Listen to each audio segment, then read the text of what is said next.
I plead the fifth and the first.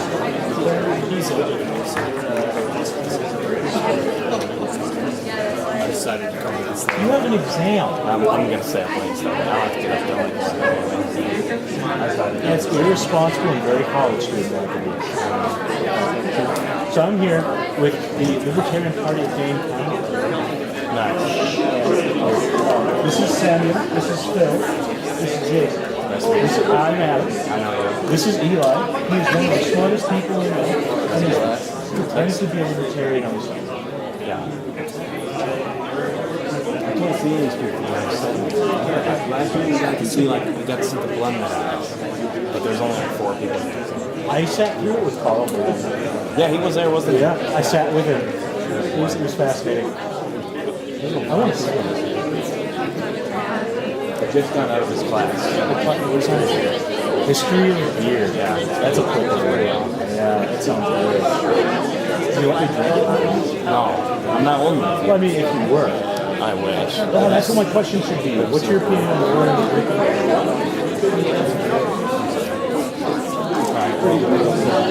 I grow wine. I'm going to be studying. I figured I could. All right. See ya.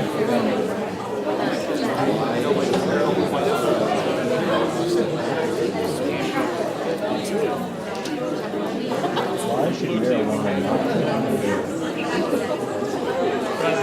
Question mark, exclamation point.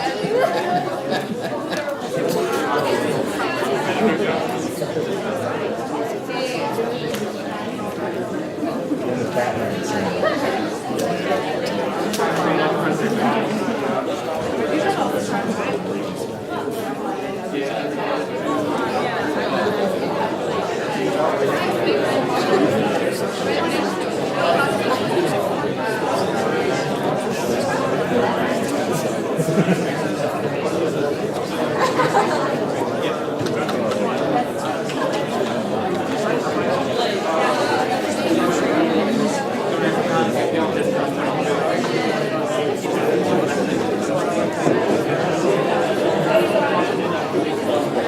I like the idea of framing your question wine too. You know, something very common sense.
too, Wes. Don't worry, we'll get done in a little bit. Hey, real quick, you're going to be sitting there, you said, right?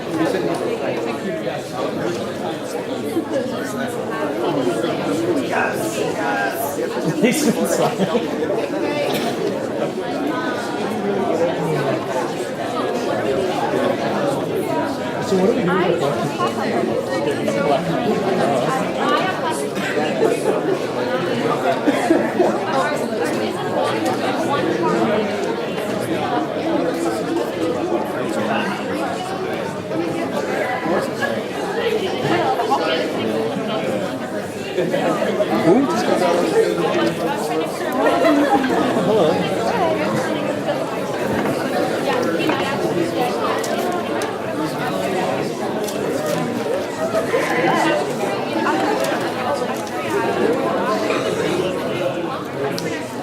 Hello, everyone, and welcome to the second annual Whitewater Political Debate. I am Matthew Schultz. I will be the host of this debate, and I am the president of the Whitewater Philosophy Club. My co-host is Scott Janis, who is currently manning the computer over here. I want to just firstly welcome you all. I hope all of you will be having a great time tonight. And I'm just going to hand over the microphone for our various debaters to introduce themselves. Okay, so first I just want to thank you guys all for joining us tonight, and I want to commend you for being politically engaged and involved, especially those of you who are students. My name is Allison Stroll. I'm the Executive Director of UW-Whitewater College Republicans, and I'm the State Chairman of the Wisconsin Federation of College Republicans. This is Lauren Fagan, and she is the Vice President of UW-Whitewater College Republicans. So at this point, we're at a pivotal point in our country. Our generation has a lot of important choices that we're going to have to make in the near future. Many of us here tonight are students. We're seeking an education that's expensive for jobs that may not be there when we graduate. The tired old ideas in Washington of a one-size-fits-all big government approach clearly aren't working for us. But we don't have to accept the idea of an inevitable decline. We're Republicans because we believe in getting old Washington out of the way of new innovative ideas. We believe in ensuring an equality of opportunity rather than an artificial equality of outcome. We believe in the core principles of liberty and freedom, and know that our intention of empowering every American to create their own success is a valiant effort. If you haven't supported the Republican Party in the past, for whatever reason that may be, I just ask that you keep an open mind tonight, and that you keep an open mind throughout the presidential election, because we want to show you that as Republicans, we truly are working to make sure that every American can succeed. So once again, me and Lauren just want to thank you for coming out tonight, and I hope that you enjoy this friendly discourse between our three organizations. Am I audible? Can everybody hear me? Yes. Great. Hi, I'm Andrew Freeze, president of the campus chapter here of Young Americans for Liberty. We are a libertarian activism organization for students. Just as a brief disclaimer before we get going, we as an organization are not allowed to endorse any specific candidates or policies. So the views that me and my associate here tonight will be expressing are our own personal views as libertarians. Speaking of my associate to my right, this is Zach Marks. He's the vice president of our chapter. And, well, one of the big things we want to accomplish with this debate is to make people aware of the fact that there are more than just these two options, Republicans and Democrats. You can be a libertarian, that's one of the options, and there are many other options out there on top of that, and I think that's something people ought to keep an open mind to, and I hope you'll consider very carefully looking into that for yourselves, because I think the country would be much better off if we broke from the traditional two-party mold of Republicans and Democrats. Hello, I'm Matthew Heitman. I'm with the College Democrats, and I'm currently on the e-board, and this is my counterpart, Mikey. Hello everyone, my name is Michael O'Connell. I'm the treasurer of the College Democrats. And we'll give you a little kind of intro on what we'll be talking about tonight. There are several core beliefs that tie our party together. Democrats believe that we are greater together than we are on our own. that this country succeeds when everyone gets a fair shot, everyone does their fair share, and everyone plays by the same rules. Our party is focused on building an economy that lifts all Americans up, not just those at the top. That's why Democrats are working to make progress on issues like job creation, national security, equal pay, education, gun safety, and clean energy. We Democrats offer America the opportunity to move our country forward by creating an economy built to last and built from the middle out. Our counterparts have a drastically different version. They still believe that the best way to grow the economy is from top down, and that same approach that benefited the wealthy few but crashed the economy and crushed the nation as a whole. Democrats see a young country continually made stronger by the greatest diversity of talent and ingenuity in the world, and the nation of people are drawn to our shores from every corner of the globe because of this innovation that is driven by Americans. We believe America can succeed because the American people have never failed before, and there is nothing that together we cannot accomplish. Thank you.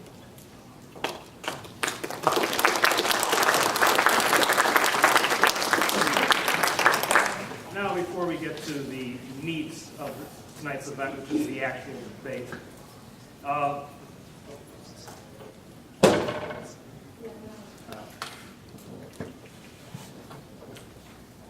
Hello.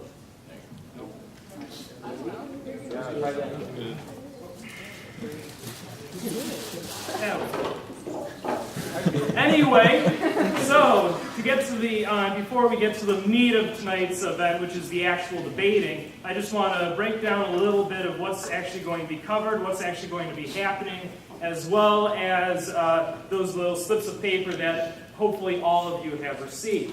Tonight we are covering 3 separate topics: gun control, the conflict in the Middle East, as well as wealth inequality.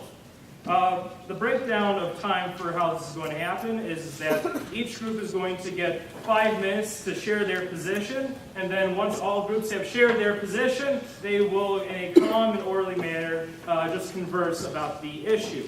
Our first issue that we will be talking about tonight is going to be gun control. We are going to be starting off with the College Republicans, the Young American, followed by the Young Americans for Liberty, followed by the College Democrats giving us their various positions. The question that we ask tonight about gun control is, what are your opinions of the current state of gun control in the United States, and how much should be changed, if anything at all? College Republicans, you may begin. So we as Republicans fervently support the right of individual citizens to keep and bear arms. Fundamentally, we think that people have the right to defend not only themselves, but their family. In terms of federal legislation that we support allowing people with state-issued concealed carry permits to carry firearms in any state which issues those permits to its own citizens. We oppose all federal licensing on registration of law-abiding gun owners, and oppose legislation that attempts to restrict our constitutional rights through limitations on the capacity of clips and/or magazines. All in all, we believe that responsible gun ownership is not only a right given to us by the Constitution, but that it keeps people safe. A responsible citizen who exercises their right to conceal and carry a weapon will always be a greater deterrent than any gun-free zone. At a philosophical level, conservatives believe that the Second Amendment is not just for hunting or self-defense, but it inherently protects us, the citizens, against the chance of a tyrannical government. Many gun control advocates tend to rely on emotion with their arguments against guns or for gun control. For example, those who propose measures on assault weapons bans fail to recognize that the vast majority of deaths involving firearms are caused by handguns rather than assault weapons themselves. As a woman, me and Lauren, the only woman up here tonight, we believe that the ability to have a concealed carry permit and defend ourselves makes us feel safer. Accidental gun deaths, for example, are only estimated at about 606 people per year by the CDC. In comparison, things like accidental deaths from falls and/or accidental deaths from poisonings are 20 to 30,000. There's a lot of rhetoric that's passed around when it comes to gun control, but in reality, we believe that we have the right to conceal carry, we have the right to own and bear arms, and that in reality, it keeps most citizens in this country safer?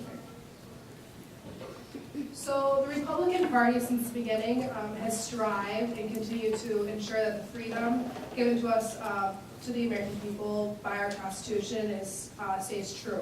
And this includes keeping true to the Second Amendment and supporting traditional trends.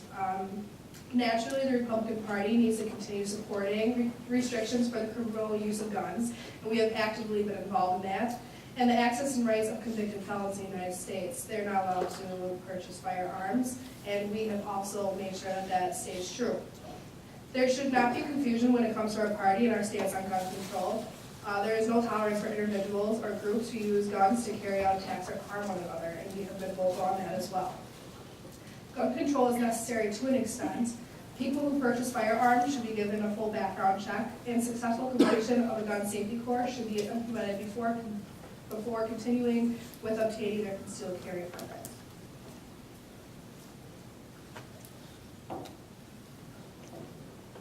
All right. Thank you very much for your Next will be the Young Americans for Liberty. Thank you, Matt.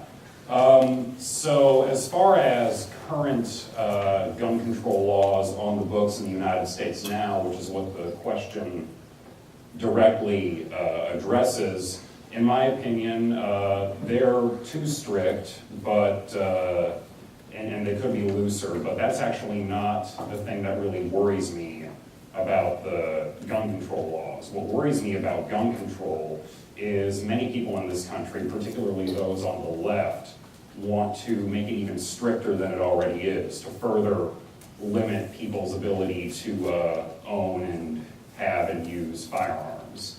They want to do things like ban high-capacity magazines. If a magazine holds more than a certain amount of rounds, they don't want you to be able to have it. They want to place restrictions on what they call assault weapons, which any person who is knowledgeable about guns will tell you is actually pretty much a meaningless term. It doesn't even really have a definition.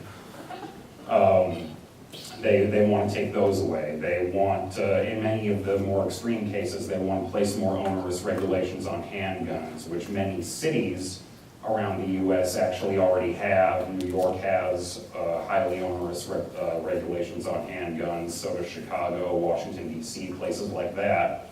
And yet somehow people still get regularly shot by handguns in those places, so it appears that those laws don't even work. One of the main arguments that gun control advocates will forward in favor of gun control, or furthering gun control rather, is that, well, it's dangerous and you don't need it. Well, there's plenty of things that are dangerous and you don't need. Alcohol is dangerous and you don't need it. Yet, seeing as this is a college campus, I don't think there's anyone in this room who's going to scream for the prohibition of alcohol on the basis that it's dangerous and you don't need it.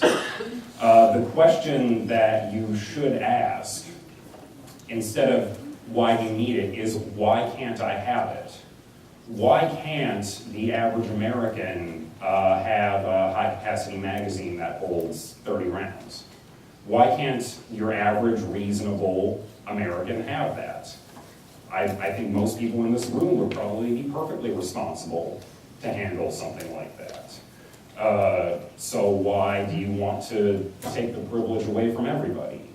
The question that you need to ask in a free society is why can't you have it, not why do you need it. If you ask the question why do you need it, that then opens up the same question to a whole bunch of other things. Like I said, why does anybody need alcohol? Alcohol kills way more people than guns do. Why does anybody need tobacco? Tobacco kills even more people than alcohol and guns combined does. And quite frankly, even if they wanted to put all this stuff in place in an effort to curtail gun violence, it wouldn't work anyway. Like I said, in places in the country where we already have many of these laws, like Chicago, New York, Washington, D.C., California, people still are getting shot by these weapons all the time in these places. When you look around the world, and I'm sure our Democratic counterparts are probably going to bring up the European example, when you look around the world at all countries including Europe, where they're going to say has very strict gun control and consequently low gun deaths. If you look around the world and average out all the numbers, what you'll discover is that availability of guns to civilians is not what drives gun violence. It doesn't matter if the availability of guns to civilians goes up, down, sideways, or in circles. It has absolutely no impact. In the US, in the last 30 years, the number of guns per capita has doubled, and yet the murder rate's been cut in half. In Europe, when they imposed very strict gun control, it actually had no impact on the pre-existing number of homicides. The same number of people are getting killed now as before. It's just they always had that low of a homicide rate, so when you compare them to us directly, it looks like the policy's working, but in actuality, it isn't. It's something else that's driving it. So in conclusion, you have the right, naturally, as a human being, to be able to own a firearm and protect yourself. That's a natural right that you have. And there's absolutely no reason to go take that away from people, especially when you consider that it's just not an effective policy. So, thank you.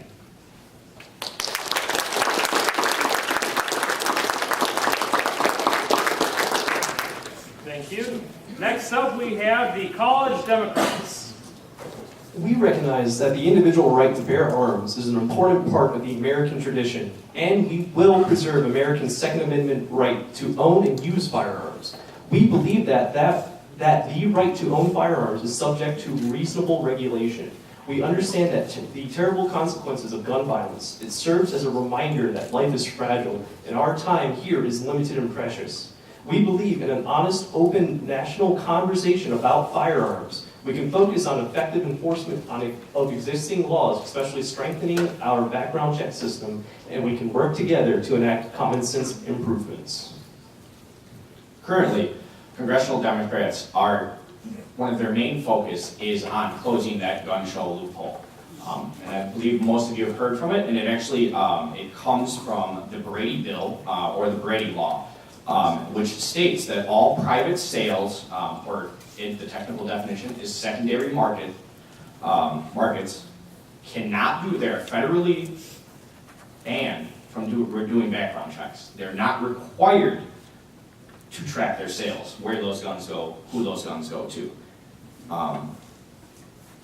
And furthermore, along those lines of the background checks, you can go, I went last week literally to a gun show and purchased my first handgun. So this no background check of who you are, what you are involved with, if you are a convicted felon, if you're not a convicted felon, if you have a history of violence in your criminal violence, none of that is even permitted via federal law in the Brady bill. There's something that we like to bring up, that there's a lot of congressional Republicans that are saying that 26 were dead in Brussels from the tragic Brussels attacks. Now we should close down the borders because that could happen here. Yet those same congressional Republicans will say 26 dead in the Newton shootings. That's just how America is. That's not how America is. We recognize that there are issues. That gun control or gun safety should be a right. It is a right, but we need to be smarter. 14 out of the past 16 mass shootings those shooters had mental health issues. We need to expand background checks. We need to expand mental health screenings in this country. It's not good enough to say everybody should have the right to own a gun. I know plenty of people, well, I don't even want to say personally, but there are individuals out there who should not have guns. We all know that, mentally incapacitated, that should not own a gun, could not, should not, will not own a gun. Yet, we have no laws in place to say otherwise. To comment on Europe and their gun control issues, we don't want to kind of thought we were going to compare us to Europe, and we strayed away from that because we do realize that there's a completely different culture between Europe and America, and what the founding fathers had intention for the Second Amendment and the right to revolt. So we wouldn't even say that's comparable because they're completely different cultures. There are some Democrats that are, yes, pushing to get rid of the high-capacity magazines. And the argument behind that is, when you're buying an assault weapon, you're not going hunting. You're either using it for shooting, like sport purposes, just going to a range, or your odds are you have intentional harm you're going to do with that weapon. It's meant for war. It's not meant for show, meant for sportsmanship. It was designed for war. We cannot forget that. That needs to be one of those things that's at the forefront of our memories when we're talking about these type of things. So yes, if you want to have you can have. We're not going to push for the assault weapons ban because that hasn't been pushed by the Democratic National Platform, which we were trying to stick to. So we're not going to say that an all-out assault weapons ban would be the way to go. Just keep in mind, though, we did have one in place until 2004. That's one thing that not a lot of people seem to remember. It was in place until 2004, and the Bush administration chose not to extend it, which is kind of understandable.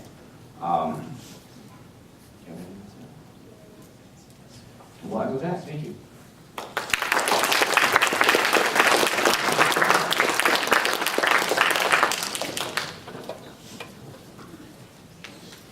All right.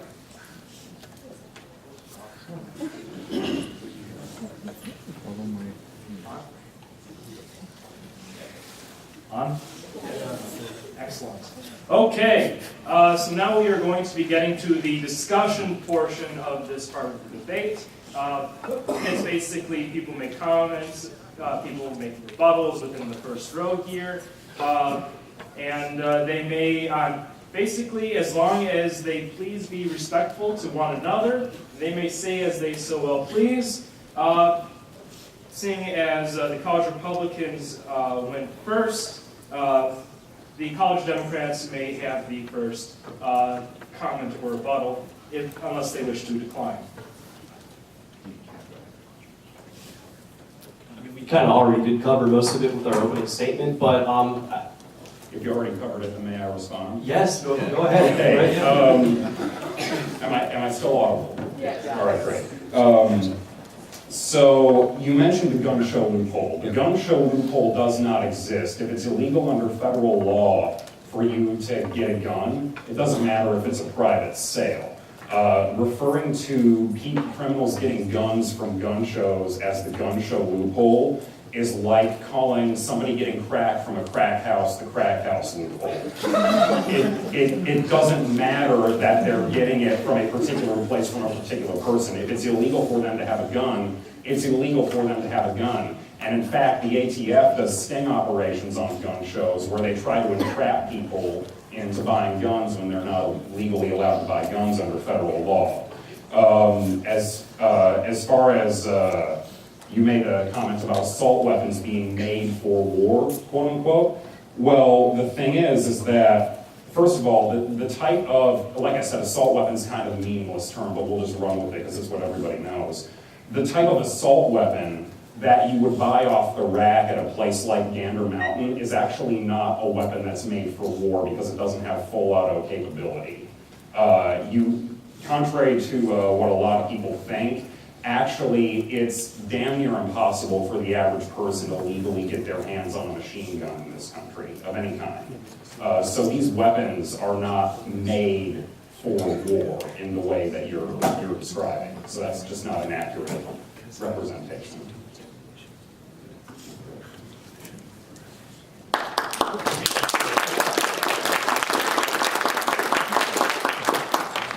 There's a switch. Yeah, it's not. All right, sorry. Well, it's a discussion portion anyways. Okay. Oh, yeah, sure. It was working before, now there's no green light, so. So yeah, there's two things I kind of want to bring up here. So there's two things, especially involved with guns. It's kind of the efficiency upgrade and, as I stated with the, 30 round magazine. So the idea is that because they now are more efficient, they now can have more, capacity, it now needs to be banned. The Second Amendment was put in mind for, they realized things were getting, improving over the time of their lifetime. So you need to realize, just because it's improved doesn't mean it needs to be, infringed in that case. If you look at it from that case, then the internet should have more restrictions, just because press has gotten easier and that kind of stuff. So I think you need to think about kind of the upgrades and stuff that's happened over the years. Another thing I wanted to bring up is the Clinton arms deals that happened under her tenure as Secretary of State. So she orchestrated 20 arms deals under as Secretary of State. So to have some of the to have some of the Senate Democrats and that kind of stuff say they're for supporting gun control and that kind of thing. I think you need to look at it from why are we selling guns to foreign countries and then trying to infringe upon our citizens' Second Amendment rights. So I think that's a big question to ask is why should we restrict any gun rights here at home when gun rights are not restricted to foreign countries and other things like that. So I think that's an important question that needs to be asked.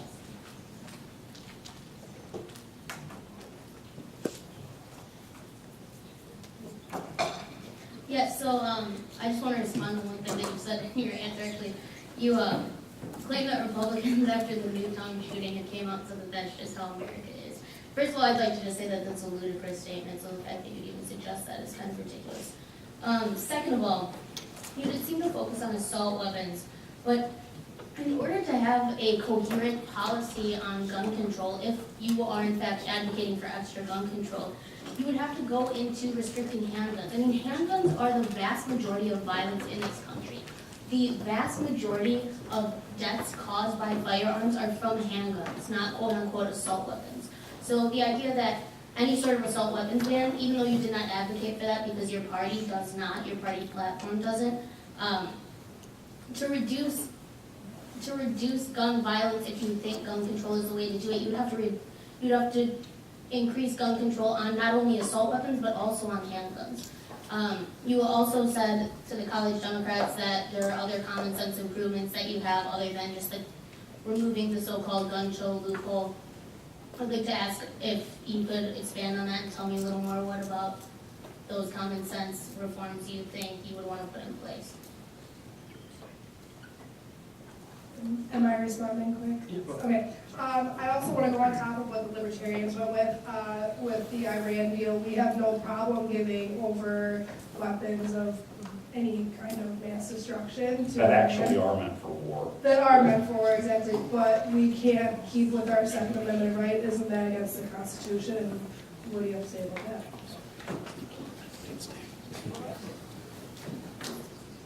Okay, well first any of you on stage own an assault style weapon? I plan on purchasing one. Does that? Anybody in the crowd own an assault style weapon? I do. How easy Several. I don't want to say easy because that makes it sound bad. Can you modify a semi-automatic weapon and make it a fully automatic weapon if you know what you're doing? No, No, of course in not. prison for 10 years, you can't. Yes, but you still can do it, and those guns that have been used in those shootings And so it's- have been modified. That's the thing we forget. They have those. And how is no longer going to fix I'm that? sorry, I did not write down there was 3 of the specific shootings, they were modified assault weapons that were modified by those individuals who bought those at gun stores and then used them in mass shootings. And I feel like we misunderstood the Brady law and the gun show loophole. I didn't say there's no federal law that prohibits buying guns. It's federal law prohibits background checks by secondary markets. So if you're a private seller, you cannot do a background check on somebody. That's illegal. If you're at a gun show, you cannot pull up a background check program and run a background check. You would get in trouble for that. That's what we're arguing for. Why are you buying a weapon if you have a mental illness or if you have depression issues? Suicide has been one of the biggest things, and that gets to handguns. Not necessarily directly. Handguns get bought at gun stores, at gun shop, the gun store loophole, more than assault weapons do. So yes, I agree, we do need to address handguns, but they get bought at the same place that we're trying to expand these background checks at, where we'd like to see mental health screenings done. it's all, we're not just specifically pointing out assault weapons. This needs to be done for handguns, semi-automatic. I mean, and you only can buy fully automatic if you're military. Well, you need a class 3 license. Yeah, you say you need a class 3 license. And So you that's, fill out a stack of paperwork. yeah, you fill out a stack of paperwork, yeah. And there are multiple tens of thousands of Yes, dollars. exactly. So, But the fact that they're not required for secondary, if you're having an expo that's just selling guns, the fact that you don't have there's no full way of doing background checks, I mean, isn't that just, logically, doesn't that sound ridiculous? Maybe we're so too progressive over on the left here, but we would like to see that expanded. And people who have mental health issues should not own guns. I mean, that's the end of the line. all right, so how... And also in response, the internet comment saying, should we provide strict regulations on the internet then if we're going to do it with guns? I'm sorry, does the internet shoot, does your computer shoot out bullets? I don't think so. Guns do, assault weapons do. But your computer won't. I mean, unless that's a different story, but it Well, won't. Having a computer, though. There's quite a bit of havoc you can wreak. Mine works. I mean, if you know what you're doing, you can hack into the power grid and cause all kinds of havoc if you have a computer. There's all sorts of crazy things you can do with computers. That happens. Well, it's doable. I mean, people steal money via the internet all the time. Crimes happen with